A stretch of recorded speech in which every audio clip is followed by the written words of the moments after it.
Dia 20, Gênesis capítulo 41, do versículo 17 ao capítulo 42, versículo 17. Então disse Faraó a José: Eis que em meu sonho estava eu em pé na praia do rio, e eis que subiam do rio 7 vacas gordas de carne e formosas à vista, e pastavam no prado. E eis que outras 7 vacas subiam após estas, muito feias à vista e magras de carne. Não tenho visto outras tais, quanto à fealdade em toda a terra do Egito. E as vacas magras e feias comiam as primeiras 7 vacas gordas, e entravam em suas entranhas, mas não se conhecia que houvessem entrado em suas entranhas, porque o seu aspecto era feio como no princípio. Então acordei.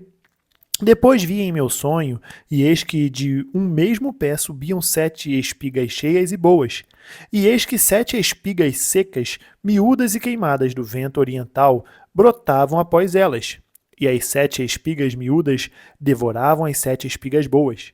E eu disse-o aos magos, mas ninguém houve que mo interpretasse. Então disse José a Faraó: O sonho de Faraó é um só. O que Deus há de fazer notificou a Faraó. As 7 vacas formosas são os 7 anos. As 7 espigas formosas também são 7 anos. O sonho é um só. E as 7 vacas magras e feias à vista que subiam depois delas são 7 anos, como as 7 espigas miúdas e queimadas do vento oriental. Serão 7 anos de fome. Esta é a palavra que tenho dito a Faraó. O que Deus há de fazer mostrou a Faraó. E eis que vem 7 anos, e haverá grande fartura em toda a terra do Egito. E depois deles levantar-se-ão 7 anos de fome, e toda aquela fartura será esquecida na terra do Egito, e a fome consumirá a terra, e não será conhecida a abundância na terra por causa daquela fome que haverá depois, porquanto será gravíssima. E o sonho foi duplicado 2 vezes a Faraó, é porque esta coisa é determinada de Deus e Deus se apressa a fazê-la. Portanto, Faraó se proveja agora de um varão inteligente e sábio e o ponha sobre a terra do Egito. Faça isso, Faraó, e ponha governadores sobre a terra e tome a 5ª parte da terra do Egito nos 7 anos de fartura. E ajuntem toda a comida destes bons anos que vêm e amontoem trigo debaixo da mão de Faraó para mantimento nas cidades e o guardem. Assim, será um mantimento para provimento da terra para os 7 anos de fome que haverá na terra do Egito, para que a terra não pereça de fome. E esta palavra foi boa aos olhos de Faraó e aos olhos de todos os seus servos. E disse Faraó a seus servos: Acharíamos um varão como este em que haja o Espírito de Deus? Depois disse Faraó a José: Pois que Deus te fez saber tudo isto, ninguém é tão inteligente e sábio como tu. Tu estarás sobre a minha casa, e por tua boca se governará todo o meu povo. Somente no trono eu serei maior que tu. Disse mais Faraó a José: Veis aqui te tenho posto sobre toda a terra do Egito. E tirou Faraó o anel da sua mão, e o pôs na mão de José, e o fez vestir de vestes de linho fino. E pôs um colar de ouro no seu pescoço, e o fez subir no 2º carro que tinha, e clamavam diante dele: Ajoelhai! Assim o pôs sobre toda a terra do Egito. E disse Faraó a José: Eu sou Faraó, porém sem ti ninguém levantará a sua mão ou seu pé em toda a terra do Egito. E chamou Faraó o nome de José Zafenate Paneia, e deu-lhe por mulher Azenate, filha de Potífera, sacerdote de On. E saiu José por toda a terra do Egito. E José era da idade de 30 anos quando esteve diante da face de Faraó, rei do Egito. E saiu José da face de Faraó, e passou por toda a terra do Egito. E a terra produziu nos 7 anos de fartura a mãos cheias, e ajuntou todo o mantimento dos 7 anos que houve na terra do Egito. E guardou o mantimento nas cidades, pondo nas cidades o mantimento do campo que estava ao redor de cada cidade. Assim, ajuntou José muitíssimo trigo, como a areia do mar, até que cessou de contar, porquanto não havia numeração. E nasceram a José 2 filhos, antes que viesse o ano de fome, que lhe deu Asenate, filha de Potífera, sacerdote de On. E chamou José o nome do primogênito Manassés, porque disse: Deus me fez esquecer de todo o meu trabalho e de toda a casa de meu pai. E o nome do segundo chamou Efraim, porque disse: Deus me fez crescer na terra da minha aflição. Então Acabaram-se os 7 anos de fartura que havia na terra do Egito, e começaram a vir os 7 anos de fome, como José tinha dito. E havia fome em todas as terras, mas em toda a terra do Egito havia pão. E tendo toda a terra do Egito fome, clamou o povo a Faraó por pão. E Faraó disse a todos os egípcios: Ide a José, o que ele vos disser, fazei. Havendo, pois, fome sobre toda a terra, abriu José tudo em que havia mantimento e vendeu aos egípcios, porque a fome prevaleceu na terra do Egito. E todas as terras vinham ao Egito para comprar de José, porquanto a fome prevaleceu em todas as terras. Vendo então Jacó que havia mantimento no Egito, disse Jacó a seus filhos: Por que estáis olhando uns para os outros? Disse mais: Eis que tenho ouvido que há mantimento no Egito. Descei até lá e comprai-nos trigo para que vivamos e não morramos. Então desceram os 10 irmãos de José para comprarem trigo no Egito. A Benjamim, porém, irmão de José, não enviou Jacó com os seus irmãos, porque dizia: para que lhe não suceda, porventura, algum desastre. Assim vieram os filhos de Israel para comprar entre os que vinham lá, porque havia fome na terra de Canaã. José, pois, era governador daquela terra. Ele vendia a todo o povo da terra. E os irmãos de José vieram e inclinaram-se ante ele com a face na terra. E José, vendo seus irmãos, conheceu-os, porém mostrou-se estranho para com eles, e falou com eles asperamente, e disse-lhes: De onde vindes? E eles disseram: Da terra de Canaã, para comprarmos mantimento. José, pois, conheceu seus irmãos, mas eles não o conheceram. Então José lembrou-se dos sonhos que havia sonhado deles, e disse-lhes: Vós sois espias, e viestes para ver a nudez da terra. E eles lhe disseram: Não, senhor meu, mas teus servos vieram a comprar mantimento. Todos nós somos filhos de um varão, somos homens de retidão. Os teus servos não são espias. E ele lhes disse: Não, antes vieste para ver a nudez da terra. E eles disseram: Nós, teus servos, somos 12 irmãos, filhos de um varão da terra de Canaã, e eis que o mais novo está com nosso pai, hoje, mas um já não existe.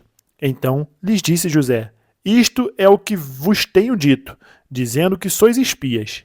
Nisto sereis provados. Pela vida de Faraó, não saireis daqui, senão quando vosso irmão mais novo vier aqui. Enviai um dentre vós que traga vosso irmão, mas vós ficareis presos, e vossas palavras serão provadas, se há verdade convosco, e se não, pela vida de Faraó, vós sois espias, e pô-los juntos em guarda 3 dias. Mateus capítulo 13, do versículo 24 ao 46. Propôs-lhes outra parábola, dizendo: O reino dos céus é semelhante ao homem que semeia boa semente no seu campo. Mas dormindo os homens, veio o seu inimigo e semeou o joio no meio do trigo e retirou-se. E quando a erva cresceu e frutificou, apareceu também o joio. E os servos do pai de família, indo ter com ele, disseram-lhe: Senhor, não semeaste tu no teu campo boa semente? Por que tem então joio? E ele lhes disse: O inimigo é quem fez isto. E os servos lhe disseram: Queres, pois, que vamos arrancá-lo? Porém, ele lhes disse: Não, para que eu, ao colher o joio, não arranqueis também o trigo com ele. Deixai crescer ambos juntos até a ceifa, e por ocasião da ceifa, direi aos ceifeiros: Colhei primeiro o joio, e atai-o em molhos para o queimar, mas o trigo ajuntai-o no meu celeiro. Outra parábola lhes propôs, dizendo: O reino dos céus é semelhante a um grão de mostarda que um homem, pegando dele, semeou no seu campo, o qual é realmente a menor de todas as sementes, mas crescendo é a maior das plantas e faz-se uma árvore de sorte que vem as aves do céu e se aninham nos seus ramos. Outra parábola lhes disse: O reino dos céus é semelhante ao fermento que uma mulher toma e introduz em 3 medidas de farinha até que tudo esteja levedado. Tudo isso disse Jesus por parábolas à multidão, e nada lhes falava sem parábolas, para que se cumprisse o que fora dito pelo profeta, que disse: Abrirei em parábolas a boca, publicarei coisas ocultas desde a criação do mundo. Então, tendo despedido a multidão, foi Jesus para casa, e chegaram ao pé dele os seus discípulos, dizendo: Explica-nos a parábola do joio do campo. E ele, respondendo, disse-lhes: O que semeia boa semente é o filho do homem. O campo é o mundo, e a boa semente são os filhos do reino, e o joio são os filhos do maligno. O inimigo que o semeou é o diabo, e a ceifa é o fim do mundo, e os ceifeiros são os anjos. Assim como o joio é colhido e queimado no fogo, assim será a consumação deste mundo. Mandará o Filho do Homem os seus anjos, e eles colherão do seu reino tudo o que causa escândalo e os que cometem iniquidade, e lançá-los-ão na fornalha de fogo. Ali haverá pranto e ranger de dentes. Então os justos resplandecerão como o sol no reino de seu Pai. Quem tem ouvidos para ouvir, que ouça. Também o reino dos céus é semelhante a um tesouro escondido num campo, que um homem achou e escondeu. E pelo gozo dele, vai, vende tudo quanto tem e compra aquele campo. Outro assim, o reino dos céus é semelhante ao homem negociante que busca boas pérolas. E encontrando uma pérola de grande valor, foi, vendeu tudo quanto tinha e comprou-a. Salmos capítulo 18, do versículo 1 ao 15. Eu te amarei do coração, ó Senhor, fortaleza minha. O Senhor é o meu rochedo e o meu lugar forte e o meu libertador. O meu Deus, a minha fortaleza em quem confio. O meu escudo, a força da minha salvação e o meu alto refúgio. Invocarei o nome do Senhor, que é digno de louvor, e ficarei livre dos meus inimigos. Cordéis de morte me cercaram, e torrentes de impiedade me assombraram. Cordas do inferno me cingiram, laços de morte me surpreenderam. Na angústia, invoquei ao Senhor e clamei ao meu Deus. Desde o seu templo, ouviu a minha voz, e aos seus ouvidos chegou o meu clamor perante a sua face. Então a terra se abalou e tremeu, e os fundamentos dos montes também se moveram e se abalaram. Porquanto se indignou, do seu nariz subiu fumaça, e da sua boca saiu fogo que consumia. Carvões se acenderam dele. Abaixou os céus e desceu, e a escuridão estava debaixo de seus pés. E montou num querubim e voou. Sim, voou sobre as asas do vento. Fez das trevas o seu lugar oculto. O pavilhão que o cercava era a escuridão das águas e as nuvens dos céus. Ao resplendor da sua presença, as nuvens se espalharam, e a saraiva e as brasas de fogo. E o Senhor trovejou nos céus. O Altíssimo levantou a sua voz, e havia saraiva e brasas de fogo. Despediu as suas setas e os espalhou, multiplicou raios e os perturbou. Então foram vistas as profundezas das águas e foram descobertos os fundamentos do mundo, pela tua repreensão, Senhor, ao soprar das tuas narinas. Provérbios capítulo 4, do versículo 1 ao 6. Ouvi, filhos, a correção do pai, e estais atentos para conhecerdes a prudência, pois dou-vos boa doutrina. Não deixeis a minha lei, porque eu era filho de meu pai, tenro e único em estima diante de minha mãe. E ele ensinava-me e dizia-me: retém as minhas palavras o teu coração, guarda os meus mandamentos e vive. Adquire a sabedoria, adquire a inteligência e não te esqueças, nem te apartes das palavras da minha boca.